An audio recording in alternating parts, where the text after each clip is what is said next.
Hello everyone, my name is Rob, welcome to Kinetic Rugby League. In this video I'm going to be giving you my match review of Australia versus Lebanon from the quarterfinals of the Rugby League World Cup. So let's get started.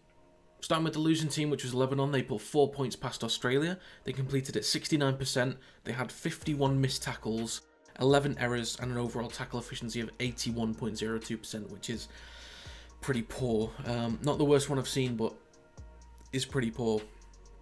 I thought the sets were kind of up and down for Lebanon throughout that game.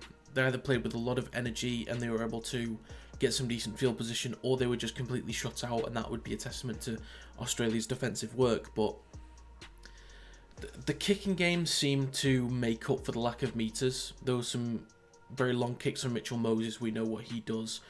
You know, getting his teammates to chase early and be ready to shut players down on the kick return, but Australia dominated even in the kick return stats. But I think there were a few mistakes that allowed Australia to score tries. There was a strip in the first half. There was at least a knock on in the second half, like within their own 10-20 meter line. So there was 2 easy tries for Australia there.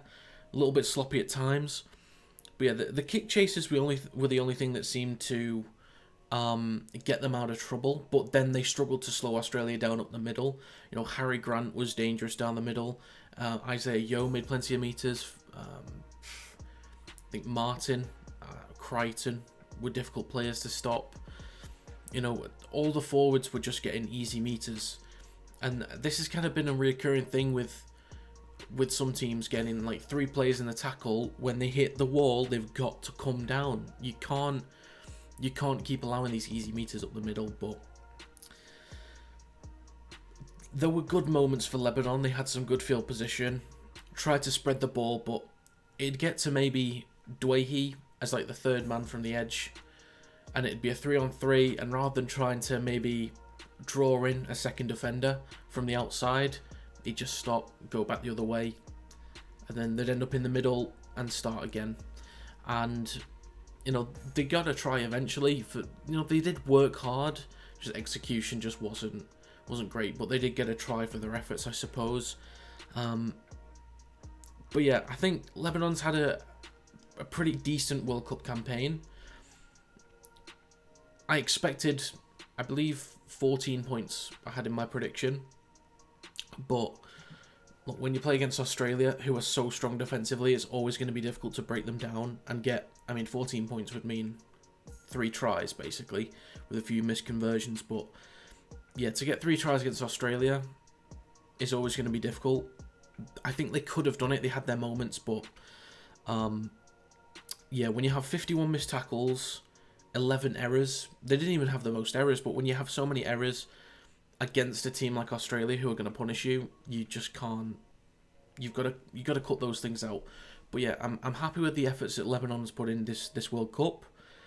Maybe they'll develop a few more players over the coming years. Players like Kiraz will be a few years older, who's already a quality player. Mitchell Moses will be, he's already a very experienced player, but even more so. Players like Rajab, I believe, is at the Bulldogs, but doesn't get regular game time, so he may pick up a contract elsewhere, get regular time, and come into the squad in a few years' time. Dwayhe, the same as Moses.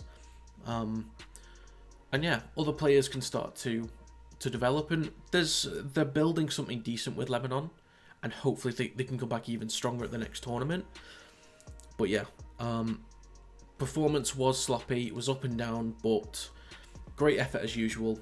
And yeah, proud of the efforts for sure.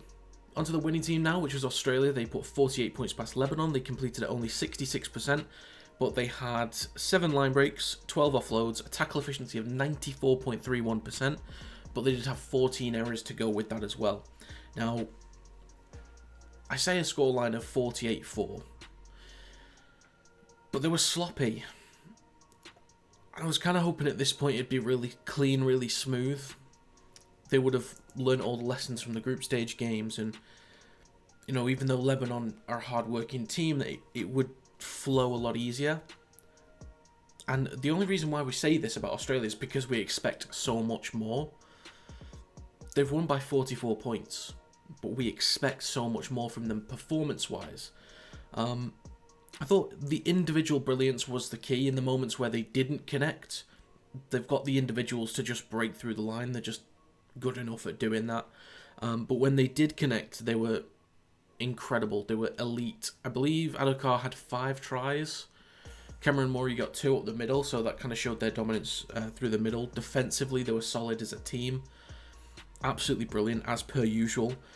But yeah, when they did link up, they looked dangerous. It kind of felt like they were in maybe 3rd gear on average throughout the game. Hit 4th gear a couple times, but I think we have definitely not seen the best from Australia at all, including the game against Scotland. There's just a huge gap in quality, but we've not seen a complete smooth performance against a recognised team yet. So it's there. They know how to do it, but it's just whether we're going to see it. We're going to need to see it from them in the semi-finals. They'll most likely get New Zealand, but we'll just have to wait and see. Other than that, I think Isaiah Yeo was absolutely quality. Harry Grant was quality, as I mentioned. And yeah, I'm not sure what the situation with Tedesco is. I think he went off and had like an ice pack put on his leg in the second half.